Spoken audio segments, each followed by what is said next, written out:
Fala, investidores, sejam muito bem-vindos ao canal Planileiro Investidor. Eu sou Adriano Costa e no vídeo de hoje nós vamos falar do relatório gerencial de setembro de 2023 do fundo XP Propriedades, é o XPPR11, fundo de lajes corporativas, né? Fundo que já emitiu seu relatório na primeira semana, praticamente na segunda semana, né, de outubro.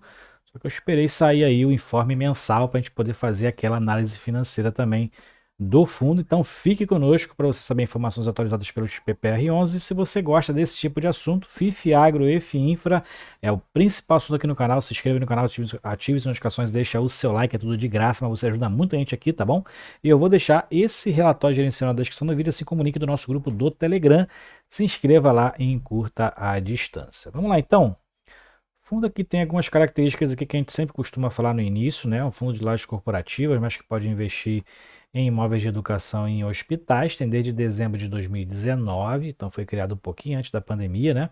Código de negociação na Bolsa XPPR11 tem um patrimônio líquido de 512 milhões de reais e atualmente tem mais de 60 mil cotistas, então se você é um desses cotistas, acompanhe com a gente aqui o andamento do XPPR11, se inscreve aí no canal, compartilha esse vídeo com quem também tem cota e quer acompanhar o desenvolvimento aí, se vai retomar, se não vai retomar, se o fundo vai crescer, se vai voltar, se não vai, se inscreva aí para você acompanhar com a gente. É um fundo de laje corporativa de gestão ativa, né?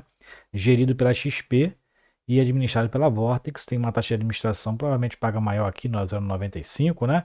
Taxa de performance eu acho que não paga, né? Não é possível pagar a taxa de performance do jeito que está performando. E o benchmark, que é o índice de referência para a taxa de performance, é IPCA mais 6% ao ano. Bom, comentários aqui do gestor, a gente verifica que o fundo então distribuiu novamente 10 centavos por cota, né? Com a database dele é o último dia útil do mês, o que corresponde aí a 5,5% de dividend yield analisado, né?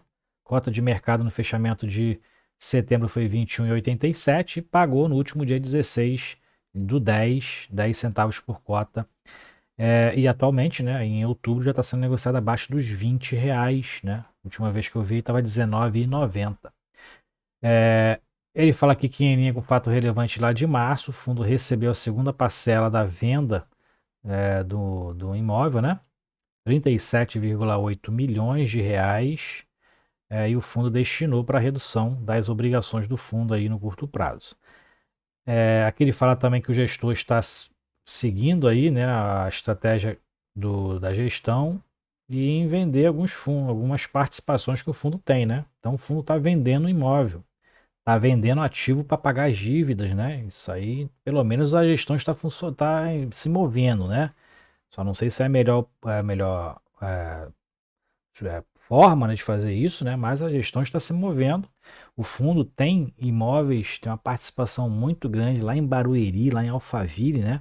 Região que está com estoque de lajes corporativas muito alto e o fundo está tendo dificuldade de trazer novos inquilinos para esses imóveis, né? O que a gente tem verificado, mas a gente também tem visto a dificuldade dele fazer as alocações nesse imóvel novo aqui também, né? O fundo tem participação através de uma SPE, em que vendeu inclusive parte dela, né, para pagar a dívida também, mas ainda segue com mais áreas nesse edifício aqui novo lá na Faria Lima, né, que é lá no Grande São Paulo.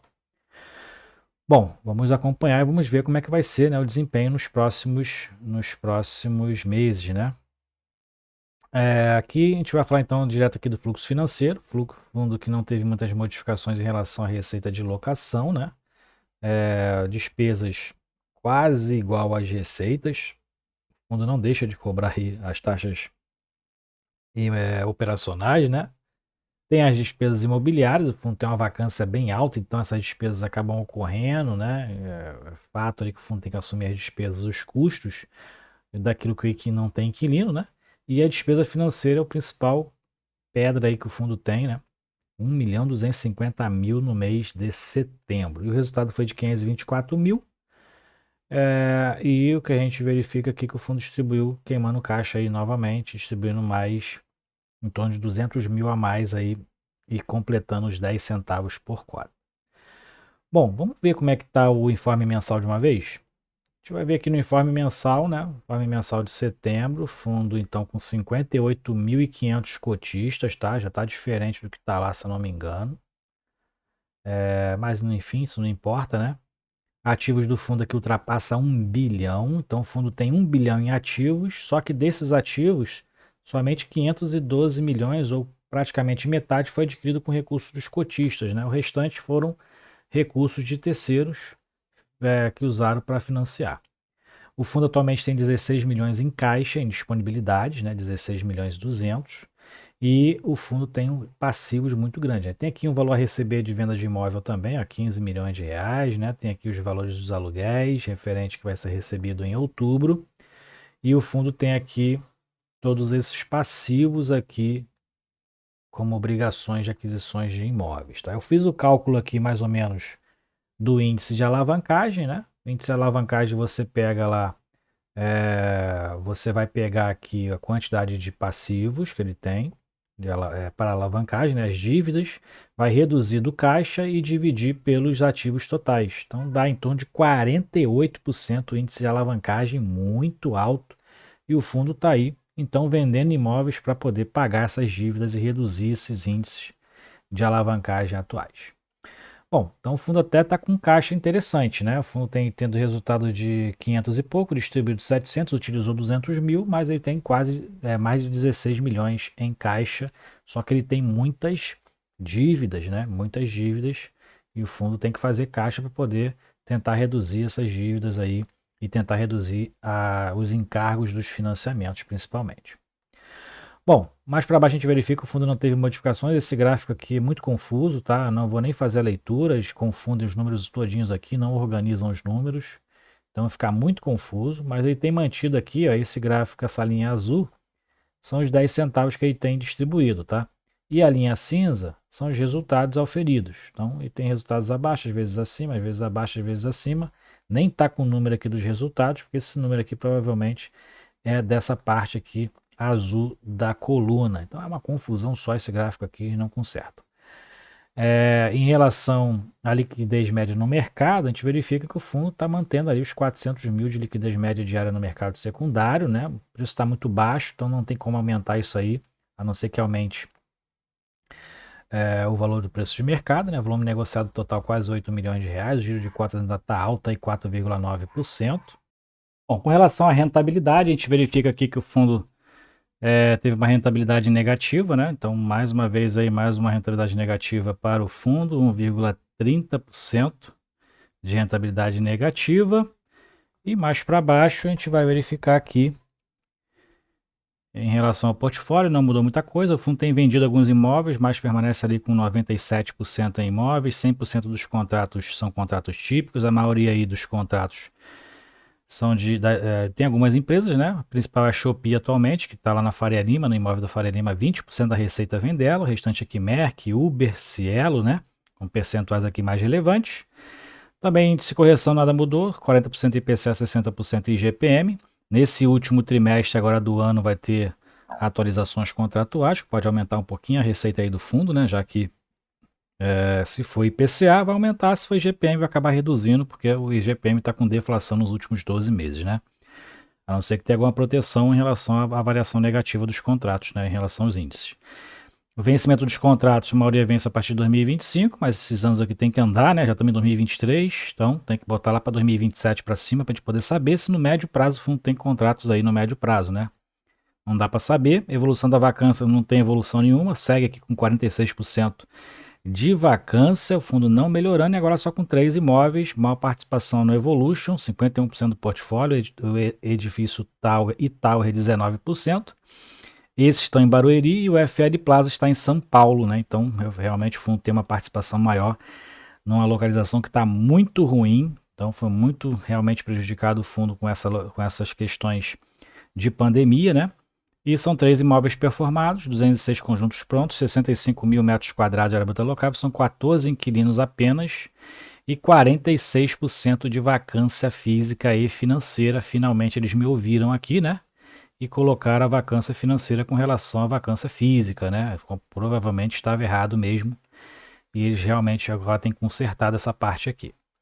Esses são os edifícios, né? A gente já falou deles aqui também no canal. E essas são as áreas que o fundo tem aqui, os contratos de locação detalhado, né? A gente verifica que são muitas áreas vagas que o fundo tem atualmente, são 46% de vacância, né? Edifício Evolution corresponde a um percentual bem grande da vacância do fundo.